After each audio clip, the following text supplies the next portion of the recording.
Hello बच्चों, आज हम कक्षा 8 की विज्ञान की 8th ग्रेड अभ्यास पुस्तिका का अध्याय 7 किशोरावस्था की ओर को पढ़ेंगे। तो देखिए, हम सभी ने अपने घर मोहल्ले में जानवरों के या मनुष्य के छोटे छोटे बच्चों को देखा है। जब बच्चा छोटा होता है तो उसे बाल्यकाल कहते हैं। जन्म के कुछ हफ्तों महीनों बाद बच्चे में धीरे धीरे शारीरिक परिवर्तन होता है, किंतु 10 से 11 वर्ष की आयु के बाद वृद्धि में एकाएक परिवर्तन होता है और वृद्धि साफ दिखाई देने लगती है। शरीर में होने वाले परिवर्तन वृद्धि प्रक्रिया का एक भाग है। जीवन का यह ऐसा अजीब काल है जिसमें आप न तो बच्चे रहते हैं और न ही बड़े हो जाते हैं। ये इस बात का संकेत है कि अब आप युवावस्था में कदम रख रहे हैं। किशोरावस्था या युवावस्था लगभग 11 वर्ष की आयु से प्रारंभ होकर 18 या 19 वर्ष तक की आयु तक रहती है। किशोरावस्था की अवधि व्यक्तियों में भिन्न भिन्न होती है। तो देखिए, यहाँ चित्र दे रखे हैं। ये छोटा बच्चा, फिर उसको बड़ा होते हुए दिखा रखा है। ऊपर दिए गए चित्रों को देखकर नीचे बॉक्स में दिए गए शब्दों का सहारा लेकर सारणी पूर्ण करने का प्रयत्न करें। तो देखिए, सबसे पहले कौन सी अवस्था होती है? शिशु अवस्था। इसकी अवधि कहाँ तक होती है? 0 से 2 वर्ष तक की। और इसमें शारीरिक परिवर्तन क्या होते हैं? तो तेज शारीरिक विकास होता है, क्योंकि छोटा सा बच्चा होता है तो वो बड़ा होता जाता है और हमें ऐसा लगता है बहुत तेजी से बड़ा हो रहा है। जब हम एक छोटे बच्चे को देखते हैं और दोबारा देखते हैं थोड़े दिनों बाद, तो हमें वो काफ़ी बड़ा दिखाई देता है। मतलब उसका तेज शारीरिक विकास होता है। फिर आती है बाल्यावस्था, जो कि 3 से 10 वर्ष तक रहती है। इसमें लंबाई और वजन दोनों में वृद्धि होती है। ये बालक और बालिकाओं दोनों में होता है ऐसा कि लंबाई और वजन में वृद्धि हो रही है। बालिकाओं के वजन में थोड़ी कम वृद्धि होती है और बालकों के वजन में थोड़ी ज़्यादा वृद्धि होती है।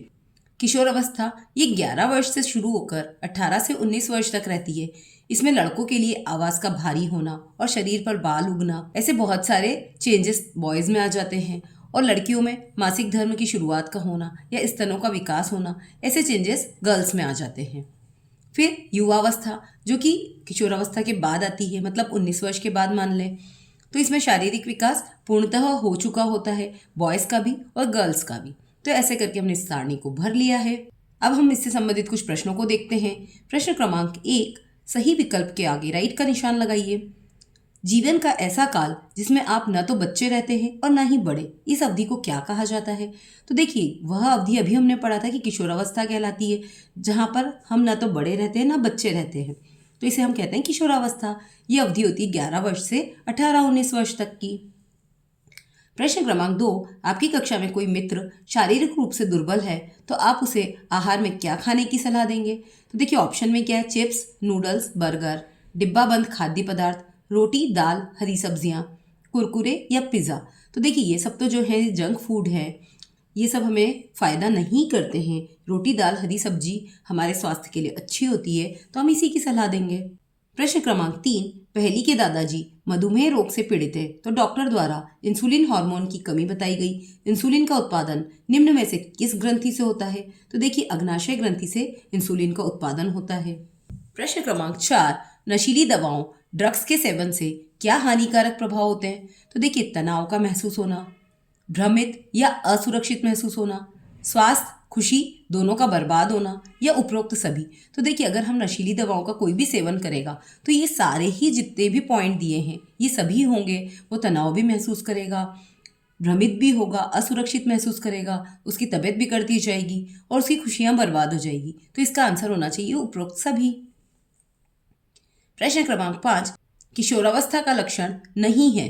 तो देखिए, लंबाई में वृद्धि, संवेदनात्मक अपरिपक्वता, स्वर में परिवर्तन और शारीरिक आकृति में परिवर्तन। तो देखिए, किशोरावस्था में लंबाई में भी वृद्धि होती है, स्वर में भी परिवर्तन होता है और शारीरिक आकृति में भी परिवर्तन होता है, लेकिन संवेदनात्मक परिपक्वता आती है और यहाँ दे रखा है अपरिपक्वता, इसलिए ये गलत है। प्रश्न क्रमांक 2, नीचे दिए गए शब्दों का चयन कर रिक्त स्थान की पूर्ति कीजिए। किशोरावस्था, मधुमेह, हार्मोन, लौह प्रचुर और लैंगिक हार्मोन। प्रश्न क्रमांक 1, शरीर में इंसुलिन हार्मोन की कमी के कारण कौन सा रोग होता है? तो देखिए, इंसुलिन हार्मोन की कमी के कारण मधुमेह का रोग हो जाता है। सेकंड, अंतःस्रावी ग्रंथियों द्वारा स्रावित पदार्थ डैश है जो रुधिर में सीधे पहुंचते हैं। तो जो अंतःस्रावी ग्रंथियों द्वारा स्रावित पदार्थ होते हैं उन्हें हम हार्मोन कहते हैं, जो रुधिर में सीधे पहुंच जाते हैं। प्रश्न क्रमांक 3, भुजों की लंबाई में एकाएक वृद्धि हो रही है, वह जीवन की किस अवस्था में है? अभी हमने पढ़ा था ना कि किशोरावस्था में एकदम लंबाई में वृद्धि होती है, तो वह किशोरावस्था में है। प्रश्न क्रमांक 4, हरी पत्तेदार सब्जियां, गुड़ आदि खाद्य पदार्थ है तो ये लोह प्रचुर खाद्य पदार्थ है, इसमें आयरन सफिशिएंट मात्रा में होता है तो इसको लोह प्रचुर कहते हैं हिंदी में, तो इसलिए इसका आंसर होगा लोह प्रचुर। वृषण तथा अंडाशय क्या स्त्रावित करते हैं, तो ये लैंगिक हार्मोन स्त्रावित करते हैं, तो इसका आंसर होगा लैंगिक हार्मोन। प्रश्न क्रमांक 3, सामान्यतः लड़कियों का स्वर उच्च तारतत्व वाला होता है जबकि लड़कों का स्वर गहरा होता है, क्यों? तो देखिए, किशोरावस्था में लड़कों में एंड्रोजन हार्मोन के बढ़ने से स्वर यंत्र की ग्रंथि में वृद्धि होती है जिससे उनकी आवाज गहरी हो जाती है, जबकि लड़कियों में यह बदलाव कम होता है इसलिए उनका स्वर उच्च तारतत्व वाला होता है। प्रश्न क्रमांक 4, यदि व्यक्ति के आहार में पर्याप्त आयोडीन ना हो तो क्या होगा? तो देखिए, यदि व्यक्ति के आहार में पर्याप्त आयोडीन ना हो तो उसे घेंगा रोग हो सकता है जिसमें थायराइड ग्रंथि सूज जाती है। इसके अलावा मानसिक विकलांगता व शारीरिक विकास की भी समस्याएं हो सकती है। प्रश्न क्रमांक 5, किशोरावस्था में अधिकतर किशोरों के चेहरे पर फुंसियां और मुहासे क्यों आ जाते हैं? तो देखिए, किशोरावस्था में शरीर में कई हार्मोनल बदलाव होते हैं जिससे तेली ग्रंथियां अधिक सक्रिय हो जाती है। इनसे निकलने वाला तेल त्वचा के रोम छिद्र बंद कर देता है और इसलिए चेहरे पर फुंसियां और मुहासे आ जाते हैं। प्रश्न क्रमांक 6, चिप्स तथा पैक किए हुए अथवा डिब्बाबंद खाद्य को नियमित भोजन में लेना उचित नहीं है, क्यों? तो देखिए, क्योंकि डिब्बाबंद खाद्य पदार्थ में पोषक तत्वों की कमी होती है। इनमें वसा, नमक और चीनी की मात्रा अधिक होती है जो स्वास्थ्य के लिए हानिकारक हो सकते हैं। इनके नियमित सेवन से मोटापा, हृदय रोग और डायबिटीज, जिसको हम मधुमेह भी कहते हैं, जैसी बीमारियां हो सकती है। प्रश्न क्रमांक 7, नीचे दिए गए चित्र में रिक्त वृत्तों को भरिए। ए तथा बी बच्चे नर हैं अथवा मादा, ये लिखिए। तो देखिए, यहाँ पर है XX अंडाणु, यहाँ पर है XY शुक्राणु। अब क्या किया, ये XX को डिवाइड कर दिया, इधर XY को कर दिया, फिर इधर ये X और इधर से भी ये X आया तो ये XX हो गया, इधर से ये X और इधर से Y आया तो ये XY हो गया। तो अगर XX होगा तो लड़की होगी और XY होगा तो लड़का होगा। प्रश्न क्रमांक 8, बूझो तथा पहली दोनों भाई बहन हैं। बूझो ने अपना जन्मदिन मनाया है जिसमें उसके कई मित्र आए हैं। पहली अपने भाई के मित्रों से लगभग 1 वर्ष उपरांत मिल रही है। उसे अपने भाई के मित्रों में अनेक परिवर्तन, जैसे किसी की लंबाई एकाएक बढ़ गई, किसी की आवाज़ भारी हो गई, किसी लड़के की मूछें निकल आई, देखने को मिला। बताइए, अनुमान लगाइए, बूझो अपना कौन सा जन्मदिन मना रहा था? तो देखो, बूझो या तो 12वां या 13वां जन्मदिन मना रहा होगा, क्योंकि अचानक से जो चेंजेस आए हैं तो वो किशोरावस्था में आते हैं और वो 11 वर्ष से शुरू होती है, तो 12 वर्ष तक या 13 वर्ष तक उसमें चेंजेस आ गए होंगे। प्रश्न क्रमांक 2, बूझो के मित्रों के शरीर में होने वाले परिवर्तन की इस अवस्था को क्या कहेंगे? तो बूझो के मित्रों के शरीर में होने वाले परिवर्तन की इस अवस्था को किशोरावस्था कहेंगे। प्रश्न क्रमांक 3, अनुमान लगाइए कि शरीर में होने वाले इन परिवर्तनों की अवधि कब तक रहती है? तो देखिए, ये लगभग 11 वर्ष से 18-19 वर्ष तक रहती है। प्रश्न क्रमांक 9, पहली ने अपने घर के पास के पोखर में मेंढक के बहुत सारे अंडे देखे। अंडे से टेडपॉल में परिवर्तन के उपरांत ये टेडपॉल वयस्क मेंढक में परिवर्तित नहीं हुए। ऐसा होने का क्या कारण हो सकता है? तो देखो, ऐसा होने का मुख्य कारण पानी में आयोडीन की कमी का होना है। यदि पर्याप्त मात्रा में जल में आयोडीन नहीं है तो टेडपॉल वयस्क मेंढक में परिवर्तित नहीं हो सकते हैं। प्रश्न क्रमांक 10, निम्नलिखित तालिका को पूर्ण करें। यहाँ हार्मोन के नाम लिखने, यहाँ ग्रंथि का और उनके कार्य। तो देखिए, यहाँ वृद्धि हार्मोन हमें लिखा हुआ दिया है, तो ये कौन सी ग्रंथि से होता है? तो पीयूष ग्रंथि। और इसका कार्य क्या है? शरीर की वृद्धि और विकास का कार्य है। तो थायराइड ग्रंथि से थायरॉक्सिन हार्मोन स्रावित होता है और शरीर की उपापचय क्रिया को नियंत्रित करता है। अब की बार हमें हार्मोन और ग्रंथि दोनों ही नहीं दिए हैं, सिर्फ कार्य दिए हैं। क्रोध, चिंता एवं उत्तेजना की अवस्था में तनाव के संयोजन का कार्य करता है। तो देखिए, ये एड्रेनल ग्रंथि से होता है, एड्रेनल हार्मोन रिलीज, उसके कारण ये सब होता है। प्रश्न क्रमांक 11, किशोरावस्था में किशोरों में अनेक शारीरिक परिवर्तन होते हैं। कुछ परिवर्तन लड़कों तथा लड़कियों में अलग अलग होते हैं। लड़कों तथा लड़कियों में होने वाले परिवर्तनों को सूचीबद्ध कीजिए। तो देखिए, लड़कों में होने वाले परिवर्तन हैं आवाज़ का भारी होना, चेहरे पर दाढ़ी मूंछ का उगना या शरीर पर बालों का उगना। और लड़कियों में होने वाले परिवर्तन हैं आवाज़ का पतला होना, स्तनों का विकास होना, कमर का चौड़ा होना या मासिक धर्म की शुरुआत का होना। प्रश्न क्रमांक 12, किशोरावस्था में व्यक्तिगत सफाई पर अत्यधिक ध्यान देना चाहिए, स्पष्ट कीजिए। तो देखिए, किशोरावस्था में व्यक्तिगत सफाई पर अत्यधिक ध्यान देना चाहिए क्योंकि इस अवस्था में पसीने की ग्रंथियां अधिक सक्रिय हो जाती है जिससे शरीर में बदबू आ सकती है और हार्मोनल बदलाव के कारण त्वचा अधिक तेली हो सकती है, जिससे मुहासे की समस्या हो सकती है, और नियमित रूप से चेहरा धोने से समस्या कम हो सकती है। प्रश्न क्रमांक 13, हमारे देश में विवाह की विधि संगत या कानूनी न्यूनतम आयु निर्धारित की गई है। अगर ये विवाह की आयु निर्धारित नहीं होती तो बताइए किशोरों के शारीरिक तथा मानसिक स्वास्थ्य पर क्या प्रभाव होगा। तो देखिए, अगर ये आयु निर्धारित नहीं होती तो शारीरिक और मानसिक स्वास्थ्य पर बुरा प्रभाव पड़ता, क्योंकि कम उम्र में विवाह और गर्भधारण से माँ और शिशु बीमार, एनीमिक और कुपोषित हो सकते हैं। कम उम्र में पारिवारिक जिम्मेदारी से मानसिक तनाव और चिंता बढ़ सकती है। सेकंड, किशोरों के विकास के अवसर पर क्या प्रभाव होगा। तो देखिए, किशोरों की शिक्षा बीच में बंद हो सकती है, जिससे किशोर शिक्षा और करियर के अवसर से वंचित हो सकते हैं, जिससे उनके विकास के अवसर रुक सकते हैं। प्रश्न क्रमांक 14, टिप्पणी कीजिए किशोरावस्था में शारीरिक व्यायाम का महत्व। किशोरावस्था में शारीरिक व्यायाम बहुत महत्वपूर्ण होता है, क्योंकि इस समय शरीर तेजी से बढ़ता है और हड्डियां, मांसपेशियां मजबूत होती है। नियमित व्यायाम से शारीरिक और मानसिक स्वास्थ्य अच्छा रहता है। सेकंड, किशोरावस्था में नशीली दवाओं के सेवन का स्वास्थ्य पर प्रभाव। तो देखिए, नशीली दवाओं का सेवन अत्यधिक हानिकारक होता है। ये मानसिक तनाव, स्वास्थ्य समस्याएं और सामाजिक आर्थिक समस्याएं उत्पन्न कर सकता है। नशीली दवाओं के सेवन से शारीरिक विकास में बाधा हो सकती है। प्रश्न क्रमांक 15, नीचे दी गई सारणी में आयु वृद्धि के अनुपात में लड़कों एवं लड़कियों की अनुमानित लंबाई के आंकड़े दर्शाए गए हैं। लड़के एवं लड़कियां दोनों की लंबाई एवं आयु को प्रदर्शित करते हुए एक ही ग्राफ कागज पर खींचिए। तो देखिए, यहाँ पर आयु वर्षों में दे रखी है, 0 वर्ष, 4 वर्ष, 8 वर्ष, 12 वर्ष, 16 वर्ष और 20 वर्ष, और लंबाई सेंटीमीटर में लड़कों की और लड़कियों की दे रखी है। देखिए, हमने ये एक ग्राफ तैयार कर लिया है, जिसमें एक्स अक्ष में आयु वर्षों में लिया है और वाई अक्ष पे लंबाई सेंटीमीटर में लिया है, और पैमाना जो एक्स अक्ष पे लिया वो 2 इकाई बराबर 4 वर्ष, क्योंकि हमने दो के गैप पे 4, 8, 12, 16 और 20 लिखा है, इसलिए हमने 2 इकाई के बराबर 4 वर्ष लिया है। और यहाँ पर 1 इकाई बराबर 20 सेंटीमीटर, क्योंकि यहाँ 20, 40 ऐसे लिया है, इसलिए यहाँ वाई अक्ष पर 1 इकाई बराबर 20 सेंटीमीटर लिया है। और जो नीली लाइन है वो लड़कों की लंबाई को दर्शा रही है, और जो लाल लाइन है वो लड़कियों की लंबाई को दर्शा रही है। अब 0 वर्ष में लड़कों की लंबाई है 53 सेंटीमीटर और लड़कियों की भी 53, तो ये 0 से 53 पर लड़के और लड़कियों दोनों का एक ही डॉट लगा है, क्योंकि दोनों की लंबाई सेम है। फिर 4 वर्ष में लड़कों की लंबाई है 96 सेंटीमीटर और लड़कियों की है 92।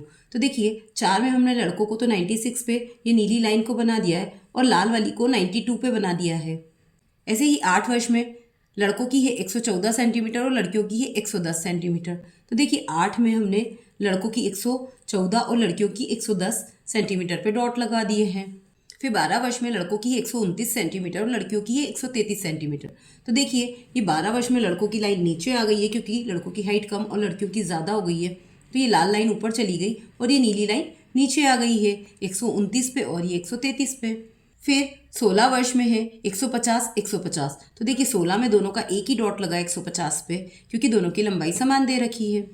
फिर 20 वर्ष में है 173 सेंटीमीटर और 165 सेंटीमीटर। तो देखिए, 20 वर्ष में लड़कों की वापस नीली लाइन ऊपर चली गई 173 की, और 165 की लड़कियों की लाल लाइन नीचे आ गई है। ऐसे हम एक ग्राफ तैयार कर सकते हैं। इस ग्राफ को आप यहाँ पर अटैच कर सकते हैं, अलग से ग्राफ पेपर पर ग्राफ बनाकर अपनी बुक में स्टेपल कर सकते हैं। अब यहाँ कुछ प्रश्न दिए हैं, इस ग्राफ से आप क्या निष्कर्ष निकाल सकते हैं। इस ग्राफ से हम ये निष्कर्ष निकाल सकते हैं कि शुरू में लड़कों की लंबाई 0 से 8 वर्ष में ज़्यादा बढ़ती है, फिर 8 से 12 वर्ष में लड़कियों की लंबाई ज़्यादा बढ़ती है, फिर 16 से 20 वर्षों में वापस लड़कों की लंबाई ज़्यादा बढ़ती है। ये निष्कर्ष हम ग्राफ से निकाल सकते हैं। प्रश्न क्रमांक 2, किस आयु वर्ग में लड़के लड़कियों की लंबाई समान है। ये देखिए, 16 वर्ष में 150 दोनों की समान थी ना, तो हम लिख सकते हैं कि 16 वर्ष में लड़के और लड़कियों की लंबाई समान है। प्रश्न क्रमांक 3, किस आयु वर्ग में लड़के तथा लड़कियों की लंबाई में अधिक अंतर है। तो देखिए, ये 16 से लेकर 20 वर्ष वाले में देखिए यहाँ पे गैप ज़्यादा आ गया है ना, तो हम लिख सकते हैं कि 16 से 20 वर्ष में लड़के और लड़कियों की लंबाई में अधिक अंतर है। प्रोजेक्ट 1, अपने मित्रों का एक समूह बनाइए, उनसे चर्चा कर उन खाद्य पदार्थों के नाम लिखिए जो उनके द्वारा पिछले मतलब कल के दिन नाश्ते, दोपहर के भोजन में या रात्रिकालीन भोजन में खाए गए हैं। तो देखिए, यहाँ पे मित्र का नाम लिख लिया है, नाश्ते में लिए गए खाद्य पदार्थ, दोपहर के भोजन में लिए गए खाद्य पदार्थ और रात्रिकालीन भोजन के खाद्य पदार्थ सब हमने लिख दिए। जैसे कविता ने नाश्ते में पोहा खाया, दोपहर के खाने में रोटी दाल दही खाया और रात्रिकालीन खाने में चिप्स, कोक और बर्गर लिया। ऐसे ही मानवी ने नाश्ते में उपमा लिया, दोपहर के भोजन में रोटी और हरी सब्जी ली, रात्रिकालीन भोजन में कड़ी और मीठी तूरी ली। ऐसे ही निशा ने नाश्ते में ब्रेड लिया, दोपहर के खाने में सलाद और पुलाव लिया और रात्रिकालीन भोजन में मक्का की रोटी और सरसों की साग खाई। खुशी ने नाश्ते में समोसा बर्गर खाया, दोपहर के खाने में पिज़्ज़ा खाया और रात्रिकालीन खाने में खिचड़ी खाई। केशव ने नाश्ते में इडली सांभर खाया, दोपहर के खाने में सैंडविच खाया और रात्रिकालीन में दलिया खाया। अब यहाँ कुछ प्रश्न दिए गए हैं। शरीर की समुचित वृद्धि के लिए उत्तरदायी खाद्य पदार्थ कौन से हैं? तो देखिए, शरीर की समुचित वृद्धि के लिए उत्तरदायी खाद्य पदार्थ पोहा, उपमा, इडली सांभर, रोटी दाल, दही, हरी सब्जी, सलाद, पुलाव, कड़ी, मीठी थूली, मक्का की रोटी, सरसों की साग, खिचड़ी और दलिया हैं। उपरोक्त सारणी में कौन कौन से जंक फूड हैं जिनका आपके द्वारा और आपके मित्रों द्वारा सेवन किया गया? तो देखिए, जंक फूड कौन कौन से? Bread, samosa, burger, pizza, sandwich, chips, Coke, ये सब जंक फूड है। प्रोजेक्ट क्रमांक 2, HIV एड्स के बारे में समाचार पत्र एवं पत्रिकाओं से कटिंग एकत्रित कर 15 से 20 वाक्यों पर लेख लिखिए। तो देखिए, HIV एक वायरस है जो मानव शरीर की प्रतिरक्षा प्रणाली या इम्यून सिस्टम पर हमला कर देता है। यह वायरस शरीर को संक्रमण व बीमारियों से लड़ने में कमजोर बना देता है। एड्स HIV संक्रमण ही है जिससे शरीर की प्रतिरक्षा प्रणाली पूरी तरह नष्ट हो जाती है। HIV का मुख्य कारण असुरक्षित यौन संबंध, संक्रमित रक्त का आदान प्रदान और संक्रमित सुई के उपयोग है। यह वायरस गर्भवती मां से उसके बच्चे में भी फैल सकता है। यह वायरस हाथ मिलाने, गले मिलने या एक ही बर्तन में खाना खाने से नहीं फैलता है।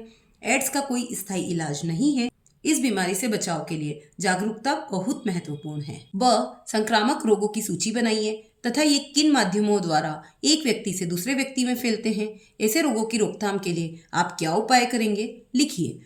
तो देखिए, संक्रामक रोग वे रोग होते हैं जो एक व्यक्ति से दूसरे व्यक्ति में विभिन्न माध्यमों से फैल जाते हैं। संक्रामक रोगों की सूची सामान्य सर्दी जुकाम, इन्फ्लुएंजा, क्षय रोग, हैजा, टाइफाइड, मलेरिया, डेंगू, खसरा, चेचक और एड्स है। और फैलने के माध्यम में खांसने से, छींकने से, दूषित पानी या भोजन के पीने से या खाने से, हाथ मिलाने से या एक दूसरे के सामान का उपयोग करने से, मच्छर या मक्खी के काटने से, संक्रमित रक्त या सुई के उपयोग से। और रोकथाम के उपाय क्या क्या हैं? अपने आसपास के वातावरण को साफ सुथरा रखें, व्यक्तिगत स्वच्छता बनाए रखें, नियमित रूप से हाथ धोएं, दूषित पानी और भोजन का सेवन से बचें, संक्रमित व्यक्ति से सीधे संपर्क से बचें, घर के आसपास पानी जमा न होने दें, साफ सफाई रखें जिससे मच्छर ना पनपे, रोगों से बचाव के लिए टीकाकरण करवाएं।